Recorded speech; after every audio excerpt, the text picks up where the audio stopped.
Hello, Huggies Worldwide. I'm Dave Casler, amateur radio operator, KE0OG, and here with another episode of Ask Dave. And this one is about antennas, specifically the ZS6BKW antenna. I recently did a video where we constructed one, and then another video where we did a comparison test to my reference antenna.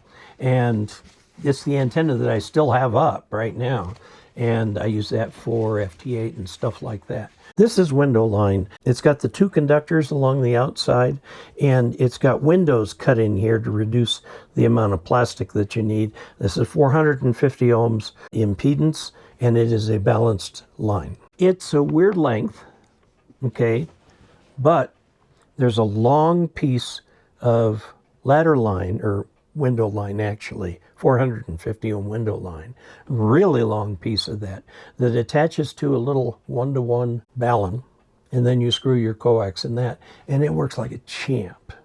It really works well.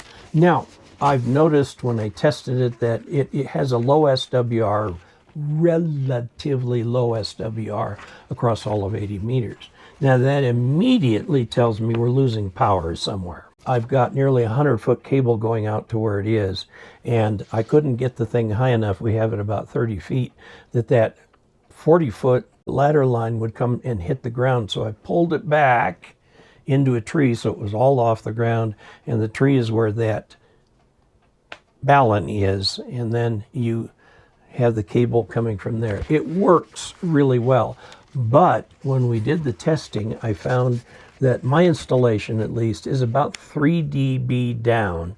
That's half an S unit from my reference vertical antenna, which is full-size vertical, with gobs of radials, like 30 radials on that thing. And that antenna works really well. This is David Warwick, K4DJW. He made a 135-foot dipole, which is on the order of what you need to do for 80 meters.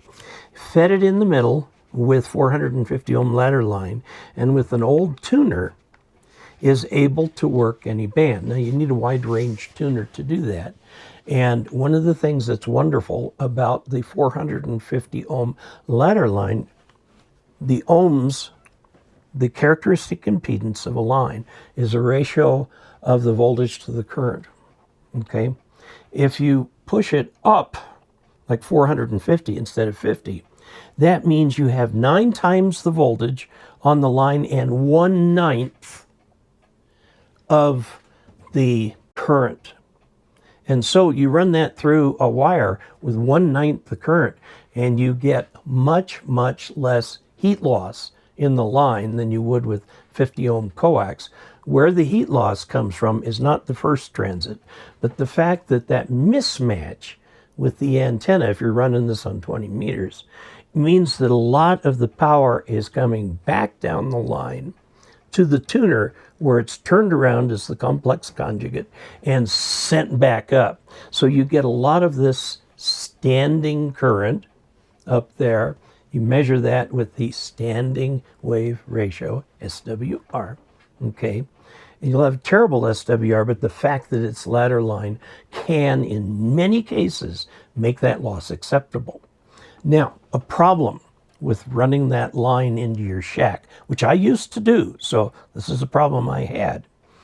If you run that into the shack, not only do you get the differential current on that, which makes it a transmission line, but you have common mode current coming down that thing, meaning it's coming in the same direction on both sides, and that turns that ladder line into an antenna. So, if you bring it into the shack, you've just brought one end of the antenna into the shack. You want it out of the shack. Now, what's the ratio between 450 ohms and 50 ohms? It's not 4-to-1 like a lot of people would have you believe. It's 9-to-1. So what I would do at the station is go ahead and run some coax outside to a 9-to-1 balun, and you attach the coax to that, and then run your ladder line from there. And then let the tuner pick up the mess that results from that. And then that way, if you ground your coax outside at the lightning arrestor, you can run the ladder line from there if you want, or a little bit of coax. When I was feeding something with ladder line, I actually took the balun up on the side of the house so that it would work better. It worked very well for me, and I didn't get RF in the shack anymore. So it's something you can do. Something a lot of people don't know is that if you feed your antenna with window line, you can tune it on just about any band. Now, he has a secondary question. He wants to build a field or emergency antenna, and it would be nice not to have a tuner.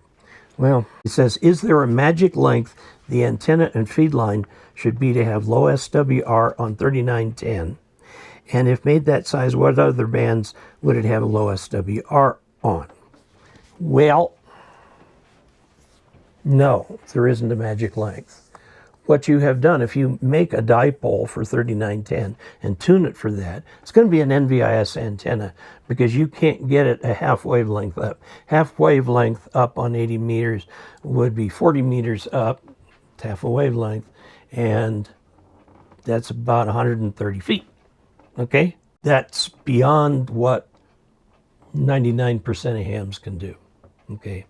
So if you want that NVIS antenna, just run it 20 feet, 30 feet, whatever you can get it at. Tune it so that it actually works. It will work on that band, okay, with the ladder line, feed line. If then you want to run it on another frequency during an exercise or a drill, you'll have to get the tuner out and put that in there. The normal tuner that's inside the modern radios that has only a 3-to-1 max SWR. Some radios have wide range tuners in them. The Tentex did. Some of the higher end radios have them, but that's rare, okay? You're gonna need an external tuner. And let me give you my standard caveat. Either use the external tuner or the internal tuner, but not both. They'll fight each other, okay? You don't want that to happen. Just easier to use the external tuner. Now, a tuner that I have, I've had it for, I think, close to 30 years, okay? It's a very simple tuner. You use the SWR meter in your rig to see when the tuning is right. This is a simple T tuner. And note there's a place where you can put 450 ohm line on the back. You have to put a jumper right there. There's a place for a ground on here. And this thing works almost as well as it did up until it got hit by a lightning strike. And now there's a little spot in one of the capacitors where it'll short at exactly that spot. I've tried really hard to get that out of there and haven't quite succeeded, but I don't really use this tuner anymore. A lot of tuners come with an SWR meter inside. There are automatic wide range tuners that you can get that will do that too. So there you have it. We've talked about your NVIS dipole and how if you feed that with ladder line or window line, you can tune it to pretty much any band. Now, I will give you one caveat, and that is that when you go to a band other than 80 meters, you're going to get a weird pattern out of the thing. It'll start transmitting in more in this direction, less in this direction, and so on. And that'll be true till you get all the way up to 10 meters. So there you have it. Okay? Until we next meet, 73.